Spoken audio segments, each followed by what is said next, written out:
नमस्कार। आज का हमारा टॉपिक है कि क्या बार्ले डायबिटिक पेशेंट के लिए बेनिफिशियल है या नहीं। तो देखिए, डायबिटीज़ एक ऐसी कंडीशन है जिसमें जो ब्लड ग्लूकोज का लेवल बहुत ज़्यादा मात्रा में बढ़ जाता है। इसका मतलब है कि जो आपकी बॉडी की सेल्स हैं उनके द्वारा ग्लूकोज का अपटेक और यूटिलाइजेशन ही नहीं हो पा रहा।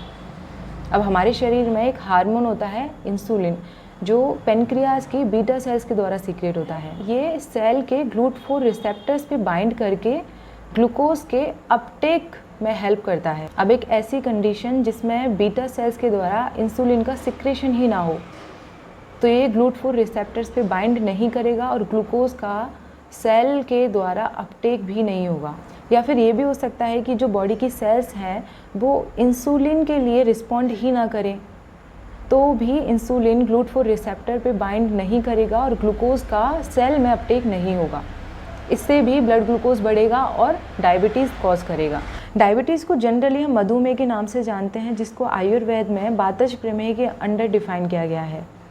इसमें क्या होता है कि जो बात प्रकोपक आहार विहार यदि कोई बहुत ज़्यादा करता है तो वो बात आपके शरीर के ओज को, यानी कि शरीर की एनर्जी को खींच के यूरिनरी ब्लडर यानी मूत्राशय में लेके आती है और वो यूरिन के माध्यम से आपके शरीर से आउट होता रहता है। इसी को आयुर्वेद में मधुमेह बोला गया है। अब बात करेंगे बार्ले के बारे में कि ये कैसे ब्लड शुगर को कंट्रोल करता है। तो पहला जो बार्ले होता है, इसका ग्लाइसेमिक इंडेक्स बहुत ही कम होता है, यानी कि ये शरीर में जाके या ब्लड में जाके ब्लड जो ग्लूकोज है उसको बहुत ज़्यादा मात्रा में इंक्रीज़ नहीं करता। दूसरा, बार्ले फाइबर का एक बहुत अच्छा सोर्स होता है। अब ये जो डाइटरी फाइबर्स होते हैं इनका हमारे शरीर के द्वारा ना तो एब्जॉर्प्शन होता है और ना ही डाइजेशन होता है, क्योंकि इनको डाइजेस्ट करने वाले एंजाइम हमारे शरीर में नहीं होते हैं। ये गट में जाके, इंटेस्टाइन में जाके एक जेल लाइक स्ट्रक्चर का फॉर्मेशन करते हैं, जो कि इंटेस्टाइन के द्वारा ग्लूकोज के एब्जॉर्प्शन को प्रिवेंट करते हैं। इसके अलावा जो हमारे शरीर के जो गट माइक्रोब्स होते हैं उनके पास इन डाइटरी फाइबर्स को डाइजेस्ट करने के एंजाइम होते हैं।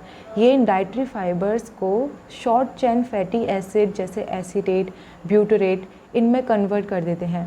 अब इसमें ये जो ब्यूटरेट होता है ये एंटी इन्फ्लामेटरी होता है। ये हमारे शरीर के जो अच्छे माइक्रोब्स हैं, गट माइक्रोब्स हैं, उनकी ग्रोथ को प्रमोट करता है और जो बैड माइक्रोब्स हैं उनकी ग्रोथ को सप्रेस करता है और बॉडी में जो लिपिड का डिपोजिशन है उसको भी कम करता है। अब यदि आयुर्वेद में जौ के गुणों को देखें तो जौ बहुत ज़्यादा गुरु होता है, यानी कि डाइजेशन में बहुत ज़्यादा हैवी होता है। इसके अलावा जौ मूत्र की मात्रा को बढ़ाता है, मल की मात्रा को बढ़ाता है, तृष्णा को बढ़ाता है, शरीर को स्टेबिलिटी प्रोवाइड करता है और विलेखन करता है, यानी कि जो शरीर का एडिपोज टिश्यू है उसको कम करता है। कोई भी कफज विकार है उनको हटाता है शरीर से। इसके अलावा ये शीत और रुक्ष गुण वाला भी होता है, जिसके कारण ये वात को भी बढ़ाता है। और हमने पहले देखा था कि जो मधुमेह होता है ये एक प्रकार का वातज प्रमेह होता है, जो कि वात प्रकोपक आहार विहार लेने की वजह से होता है। और यदि हम मधुमेह के पेशेंट को देखें तो मधुमेह के पेशेंट में कुछ लक्षण जैसे कि मल और मूत्र का ज़्यादा आना, तृष्णा बहुत ज़्यादा लगना, तो ये कुछ लक्षण हमें देखने को मिलते हैं। और यही लक्षण जब हम जौ का इंटेक करते हैं तब भी हमारी बॉडी शो करती है।